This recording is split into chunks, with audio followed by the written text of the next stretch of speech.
இந்த வேல்யூஸ் இருக்குல்ல, இந்த குணங்கள் இருக்கே, இதை வந்து தர்மசாஸ்திரம் வந்து அஷ்டோ ஆத்மகுணா அப்படின்னு சொல்கிறது.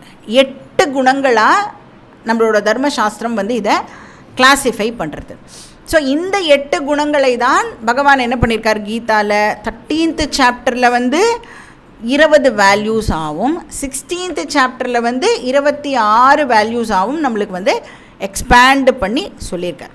ஸோ என்ன அந்த 8 குணங்கள், பேசிக்காக என்ன 8 குணங்கள் இருக்கணும் அப்படின்னா, தயா, சாந்தி, அனசூய, சௌச்சம், ஆயாசஹீனதா, அகார்பண்யம், அஸ்பிருஹா, மங்களம். ஸோ இந்த 8 வேல்யூஸ் நம்மளுக்கு இருக்கணும். தயா அப்படின்னு சொன்னால் கம்பேஷன், கருணை. க்ஷாந்திஹி அப்படின்னா க்ஷமான்னு அர்த்தம், பேஷன்ஸ், என்டியூரன்ஸ். அனசூய, ஃப்ரீடம் ஃப்ரம் ஜெலசி, அடுத்தவாளை பார்த்து பொறாமைப்படாமல் இருக்கிறது ஒரு நல்ல குணம் இல்லையா? பொறாமைப்படுறதுங்கிறது ஆக்சுவலி கெட்ட குணம், அது பொறாமைப்படாமல் இருக்கிறது வந்து நல்ல குணம். அனசூய.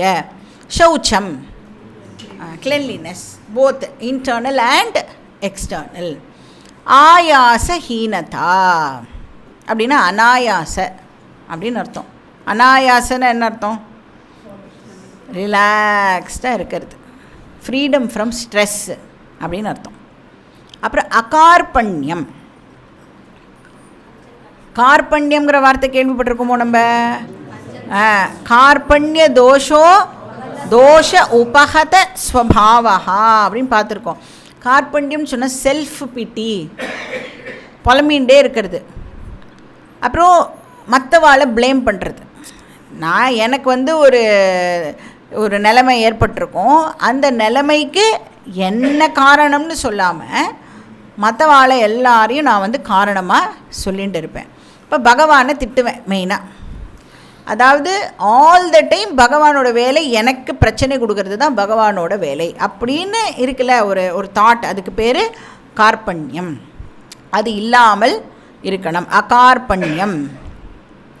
ஏன்னா பகவான் என் கூடவே இருக்கார் அப்படின்னு சொன்னால் என்ன நடந்தாலும் நான் ஏன் வந்து பயப்பட போகிறேன் இல்லை? இப்போ பகவான் கூடவே இருக்கார் அப்படிங்கிறது தான் அகார்பண்யம், செல்ஃப் பிட்டி இல்லாமல் இருக்கிறது. அஸ்பிருஹா, ஸ்பிருஹானா அட்டாச்மெண்ட் அப்படின்னு அர்த்தம். அஸ்பிருஹா அப்படின்னு சொன்னால் ஃப்ரீடம் ஃப்ரம் அட்டாச்மெண்ட். ஞேயஸ்ய நித்ய சந்நியாசி யோ ந துவேஷ்டின காங்க்ஷதி நிர்த்வந்த்வோ ஹி மகாபாகோ சுகம் பந்தாத் பிரமுச்சியதே. அப்போது ஒரு கிரகஸ்தனால் கூட சந்நியாசியாக இருக்க முடியும் எப்போது? அட்டாச்மெண்ட் இல்லாமல் இருந்தால். எப்படி இருக்க முடியும்? 2 கண்டிஷன். யோ ந துவேஷ்டி ந காங்க்ஷதி, அதான் கண்டிஷன். அதுக்கப்புறம் மங்களம். மங்களம் அப்படின்னு சொன்னால் ஆஸ்பீஷியஸ்னஸ் அப்படின்னு அர்த்தம் இல்லையா? இந்த இடத்துல மங்களம் அப்படின்னு சொன்னால் எப்போவுமே ப்ளசண்ட்டாக இருக்கிறது, ஆல் த டைம் சியர்ஃபுல்லாக இருக்கிறதுக்கு பேர் இந்த இடத்துல வந்து மங்களம்.